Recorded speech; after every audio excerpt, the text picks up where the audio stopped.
All right, line 6, learning task 7. We're working through the thyristor applications. We're going to jump into our next circuit right now, which is going to be the battery charging circuit. The battery charging circuit does this thing where we are going to have to be familiar with the concept of syncing a input. And syncing an input just simply means that we're going to be tying an input down to ground. What I want to do right now at the very beginning of this is I want to go and just ignore a whole pile of stuff. I'm just going to go and white it all out over here so that we can just, focus on a couple of things at a time. I'm even going to go and white out this SCR number 2 right now, okay? All I want us to go and take a look at is I want us to go, actually I'm going to white out one more section as well, this diode as well. We really don't need all of those to understand the fundamental guts of this thing. What I want us to go and see is I want us to see a circuit that looks like this over here, except now we're going to go and have, going across here, a switch, okay? And this little switch that we'll have simply connects us over to there, to ground. Oh, I don't know why it's being so weird here. Okay. That's what this circuit goes and looks like right now. And this is really what the fundamentals of this circuit is. If you can understand what I'm talking about here, the rest of this is all just kind of the minutia about how we're going to go and make this happen. First of all, if I take a look at the SCR, I see that the SCR has got a resistor up in the top of it. It has also got a battery in the bottom of it. And if we were to take a look at where the bulk of our current is going to go and flow through, we're going to see that the bulk of the current is going to go and travel through this path over here. What I want us to also take a look at is this resistor that I see over top of here. This R6 right now, if I take a look at this switch as being open, is this R6 connected to ground? Well, you would take a look at this and you'd say, no, that switch is open, therefore it cannot be connected down to my ground. That's chassis ground that we see over here on the bottom. Which means that the only connection it has is over here to this side, which is going to go and be my positive. By the way, you should be able to interpret one of these Wheatstone bridges, one of these diode bridges, and be able to tell me exactly when you have got a positive and where you have got a positive. Easy enough to do. Just go and grab one of your AC lines. Here's my AC lines, and take a look at the diodes at the top. Say, let's go and pick a positive and a negative and figure out which line they pass through. Does that positive pass through diode 1? Can't. It's blocked.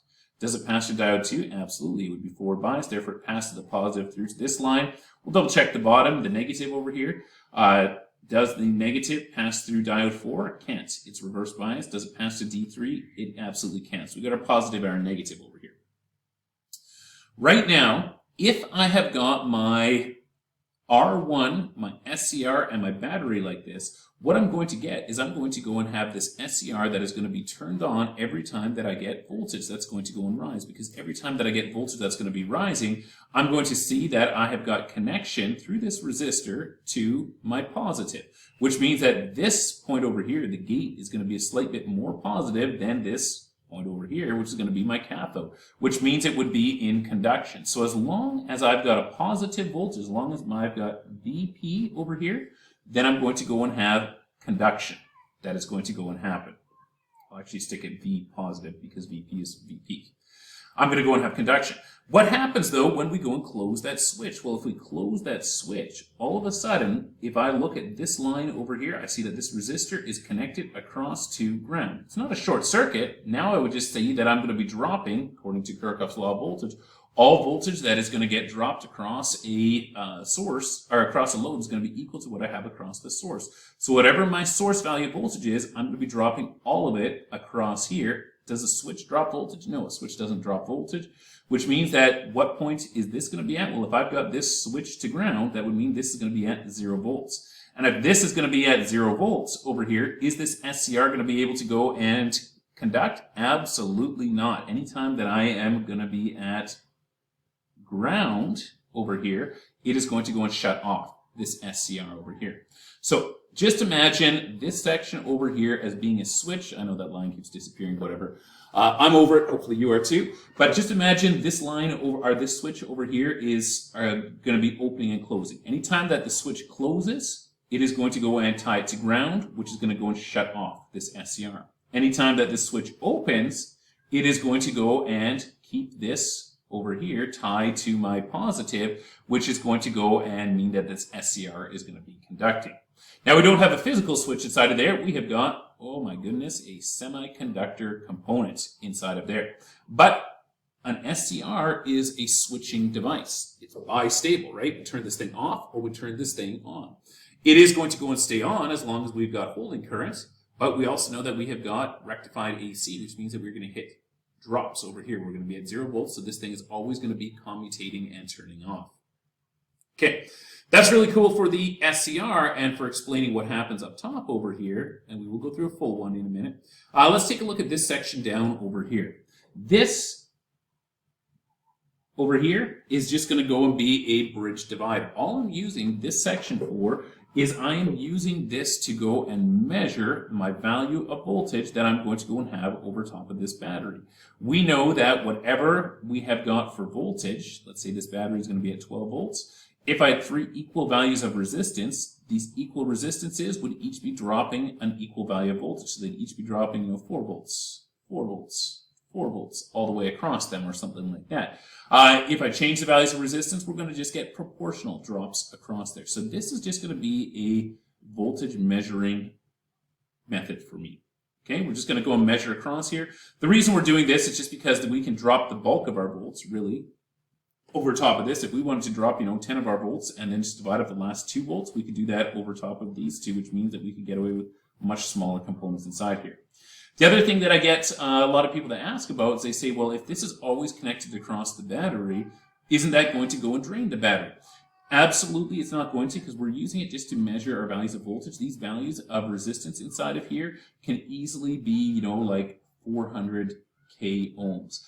Ridiculously high values of voltage that are only going to go and take a trickle of current to go through. As long as there's a path for current through, we will have voltage over top of them, but they're not going to be discharging that battery. Okay, other components that you probably haven't seen in a while are going to go and be these friendly little fellas over here, Zeners. Zeners are a special type of diode that conducts like a regular diode in the forward direction, but they conduct like a diac in the reverse direction. So by like a diac, what we mean is they wait till we hit a value of voltage determined by the manufacturer, and then they break over and they allow us to carry voltage through.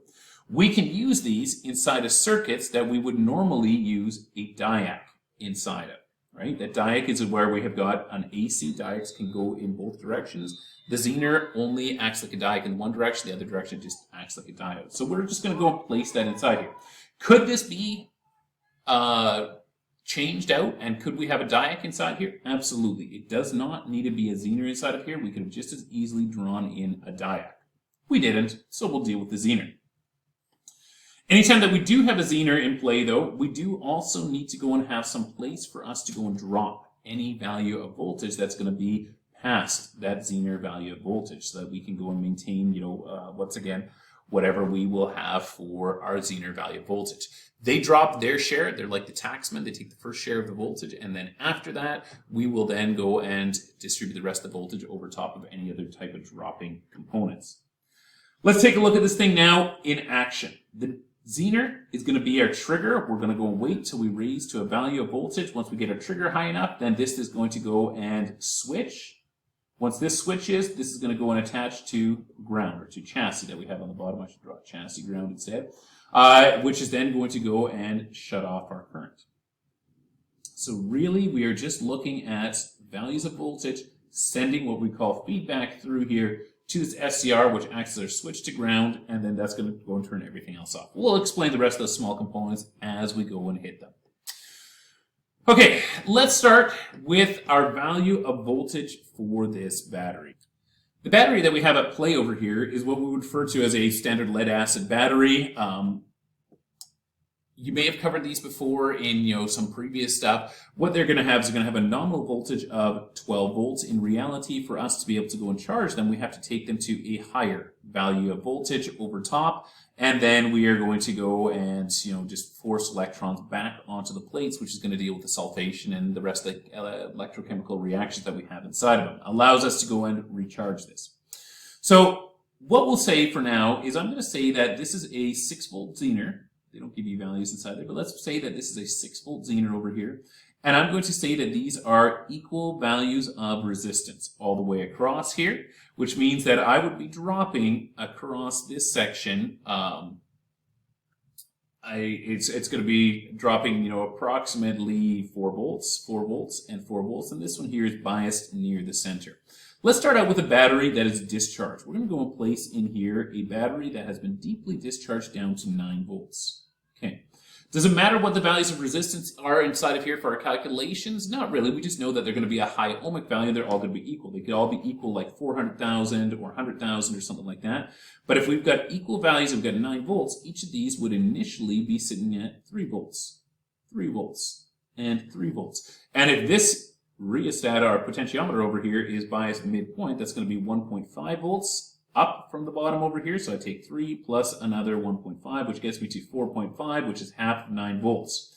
Is 4.5 volts at this point here right now? That's what we're getting over here, 4.5 volts. Is 4.5 volts enough to trigger a 6-volt zener? No, that 6-volt zener is going to be blocking. And if that 6-volt zener is going to go and be blocking, do we have any gate voltage over here on my SCR2? No, absolutely we don't have any gate voltage on this SCR2. In fact, I'm making sure of it because I'm putting in this R5. This R5 over here is tying this down to this ground line over here so that's not floating. If we end up with a floating input, sometimes your gate can just, trigger. It's the DVDT that we talked about, rate of change or induced currents and stuff. So what we'll do is we keep this thing tied down to this resistor over here. When we get conduction through, we'll drop 6 volts across here, but we'll also see 6 volts here, which will turn on. For now, though, nothing. There's 0 volts that's going to be there.